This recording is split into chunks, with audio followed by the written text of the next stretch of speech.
Hello everyone, welcome to a new video or audio if you're listening to us on podcast. I'm Memli from Memli Coffee Lab, and today we are going to talk about selective cupping and selective tasting. This video is more geared towards coffee professionals, but if you have an avid coffee drinker or coffee enthusiast, it'll be extremely useful. So what do I mean by selective cupping and selective tasting? Our taste buds, our palates, is like any other muscle for an athlete. It needs training, it needs resting, and it needs an efficient practice in order not to tear or not to get injured.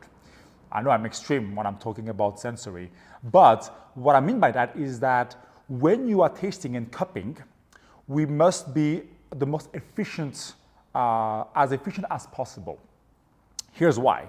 Well, you may have noticed that the more you're tasting coffees within a short period of time, the more your palate gets saturated. And sometimes you need that skill, that sensory skill, that palate to make a purchasing decision or a judgment over something. And so the selective tasting and cupping is a way to better use your effort, your time, and your energy towards coffee tasting. When we are cupping coffee, there's different kind of cupping, right? And I've released a video about the different cupping QC we do at Memli Coffee Lab, one for sourcing, profiling, and production. I'll put the link somewhere around here. But we have to enter the cupping room with the end in mind. All that I'm going to say won't be relevant if it's for education, right? Because for education, you really need to taste everything. You need to taste good coffee, bad coffees, every kind of coffees. But let's take sourcing, for example. When we source coffee, we have an agenda. We have a product detail that we want to find. Let's say a coffee with floral notes and dried fruit notes with medium-high acidity and juicy texture, for example. And as we are tasting, we taste different kind of coffees. And some may match that requirement and some not. But we keep tasting everything. Instead of doing that, the idea of a selective cupping is to selectively make our decisions and eliminate some cups as we are cupping. Because where focus goes, energy flows. If you have 20 different coffees, and when you do the first tasting, already 10 of them doesn't have the dried fruit notes that you wanted to have, why do we want to taste them again on a second flight? Because maybe it might be a good fit for a future offering. Okay, but then we can set up another kind of cupping for that. Let's just focus on what we are here for, which is finding those dried fruit and floral notes. And then from 20, you have 10 cups. And then you could do the same thing with 10 cups. You want to find, let's say, a medium-high acidity. And among those 10 cups, only 3 have a medium-high acidity. Now, after the second pass, well, you already pre-selected only 3 cups. What does it mean? It means 2 things. First of all, you are not wasting your time tasting all the coffees and kind of fatiguing your palate.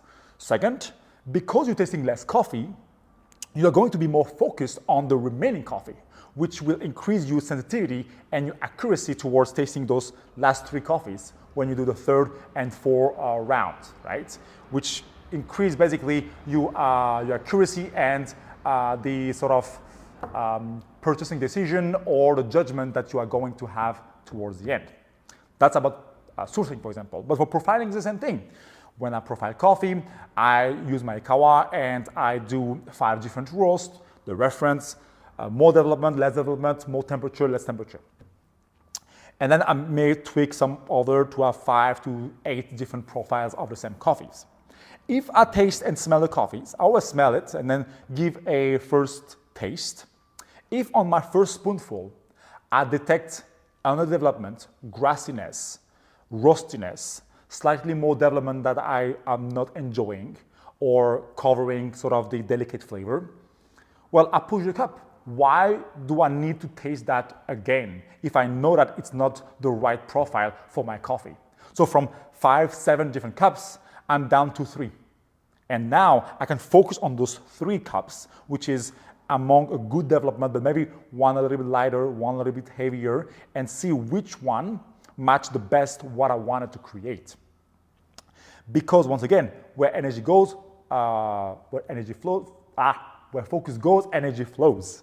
And by focusing on 3 or 2 cups instead of 10, well, I can be more accurate when I'm scoring or judging those 3 cups. And so that's basically about it. When we enter a cupping room or tasting with also other people, you may, an importer or a sourcing partner or farmer will maybe want you to taste like 20, 30 different coffees.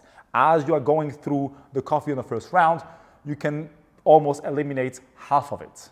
And then it's called dichotomy, you always kind of divide by 2 the ones that you wanted to taste that match what you are looking for. So always come to the cupping room, to the tasting with the end in mind, so that you can really focus your tasting abilities, your tasting skill, and your palate on the coffee that you want to find. This won't matter if it's for educational purpose. This is really just for a purchasing decision, a judgment purposes. If you want to educate your palate, it's the opposite. You need to taste everything and really taste the intricacies and take notes so that your palate can remember that, right? So for education purpose, we want to taste everything. But for decision-making purposes, we want to use this dichotomy or kind of decision-driven cupping protocol or style. That way, we can save and be more efficient when we cup and focus on the coffee that matters. See you next time for another little tip on coffee tasting.